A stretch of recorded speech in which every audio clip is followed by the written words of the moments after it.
पीले दांत वाली बहू। रंजना कभी ब्रश नहीं करती थी। उसे कितनी बार उसके माँ बाप ने डांटा, लेकिन उसका कोई असर उस पर होता ही नहीं था, जिस कारण से उसके दांत पीले पीले हो जाते हैं। शादी के बाद अरे बहू, वैसे तो तुझ में कोई कमी नहीं है, पर तेरे दांत इतने पीले कैसे हैं बेटा? कैसे मतलब? कोई सर्जरी थोड़ी ना कराइए। वो तो क्या नाम, मैं ब्रश नहीं करती थी तो पीले हो गए। अब क्या करूं? आप कहें तो लाल करवा लूं या फिर काले? यार ये क्या है, क्यों माँ से लड़ रही हो? लड़ रही हूँ? अरे मैं लड़ रही हूँ या ये बोल रही है कि दांत पीले हैं, पीले। अरे तपस्या थोड़ी ना की है इन्हें पीले करने के लिए। बकायदा ब्रश नहीं किया है 20 साल तक, तब जाकर। छी, कैसी बात कर रही हो? ये उस वक्त तो पीले नहीं थे जब हम लोग तुम्हें देखने आए थे। अरे तब साफ करवा लिया होगा डेंटिस्ट के पास जाकर। अब देखो कैसे पीले पीले लग रहे हैं। रंजना सास की तरफ गुस्से से देखती है। फिर शुरू हो गई पीले पीले पीले। अरे पीले तो तब भी थे जब मेरे हाथ का रसगुल्ला उड़ा उड़ा कर खा रही थी और बोल रही थी, लड़की नहीं गुणों का खजाना दे रहे भाई साहब आप। खैर, अब वो लोग करते भी तो क्या करते, पीले दांत वाली बहू पल्ले पड़ी थी तो झेलना तो था ही। एक दिन कीर्तन में रंजना गाना गा रही थी। अरे कमला बहन, माँ का द्वार है, यहाँ तो सब शुद्ध होकर आते हैं, फिर अपनी बहू को ब्रश भी नहीं करवाती तुम। दूर से पीले पीले दांत भक्ति में बाधा उत्पन्न कर रहे हैं। अरे कोई 2 साल की बच्ची थोड़ी ना लेकर आई हूँ मैं बहू बनाकर। अच्छी खासी लड़की है, अरे कैसे करवाऊं ब्रश? ये तो उसे खुद करना चाहिए ना। अब माँ बाप तो इसके जैसे तैसे निपटा दिए, ये नहीं सोचा कि सास कैसे संभालेगी। सास बहू को लेकर घर आ जाती है, लेकिन सोच लेती है कि अब इसे लेकर कहीं नहीं जाएगी। अगले रोज बहू कहती है, अरे क्या हो गया, मंदिर नहीं जाना क्या? कीर्तन का वक्त हो रहा है। मेरी मधुर वाणी से कान्हा जी जागते हैं और सोते हैं। आप तो जानती है ना उनकी भक्ति में कितना मन लगता है मेरा। वो क्या है ना, तबीयत ठीक नहीं लग रही है मेरी, आराम करूंगी मैं। तबीयत ठीक नहीं लग रही? अभी तो मिथुन के गाने पर नाच रही थी आप, और अब बोल रही है कि तबीयत ठीक नहीं लग रही। अरे भक्ति में मन लगा लो सासू माँ, ऊपर जाना है, क्या मुंह दिखाओगी आप? हाँ? सास को बहू की बात पर गुस्सा आ जाता है। मैं क्या मुंह दिखाऊंगी, इसकी चिंता तो ना कर, समझी? अपने मुंह की चिंता कर, जो ये पीले पीले दांत लेकर हर जगह पहुंच जाती है। पता है लोग कितना मजाक बनाते हैं। ना जी ना, मैं नहीं जाना कहीं तेरे साथ।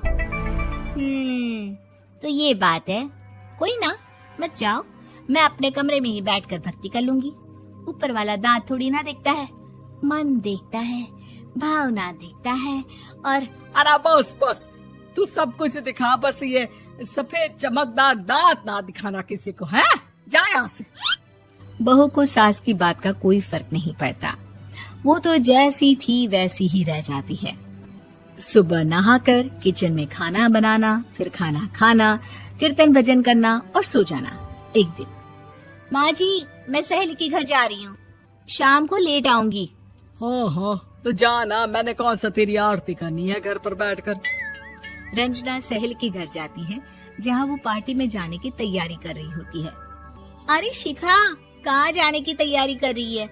मैं गलत वक्त पर आ गई क्या? अरे नहीं यार, उल्टा सही वक्त पर आ गया। मैंने ये साड़ी और ज्वेलरी निकाली है यार, शाम को इनके ऑफिस की एक पार्टी में जाना है।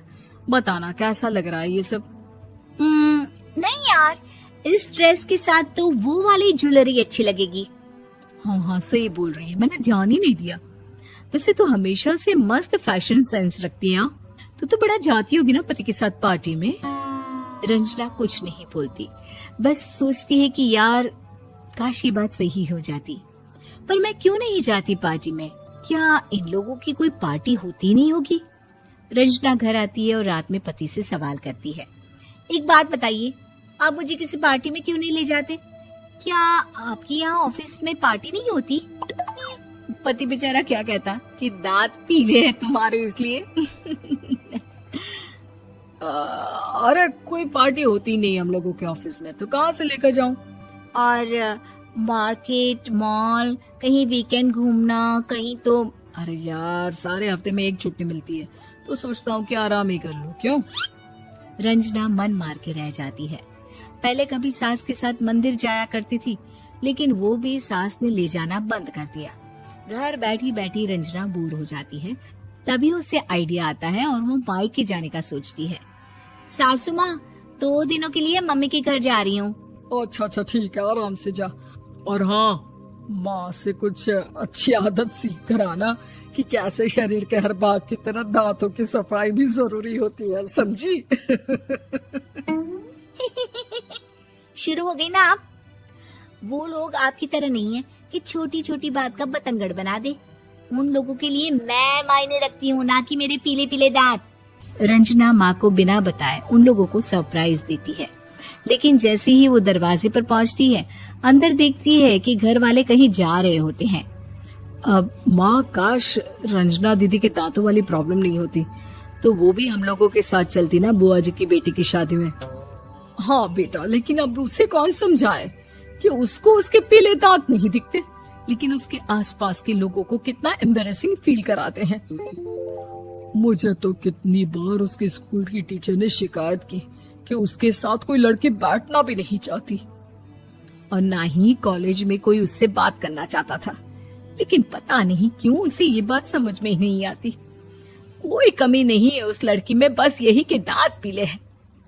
वो तो भला हो जीजा जी और उनकी माँ का, जो दीदी को जैसी है वैसे ही रखा हुआ है। रंजना को अपने घर वालों की बात सुनकर बहुत दुख होता है।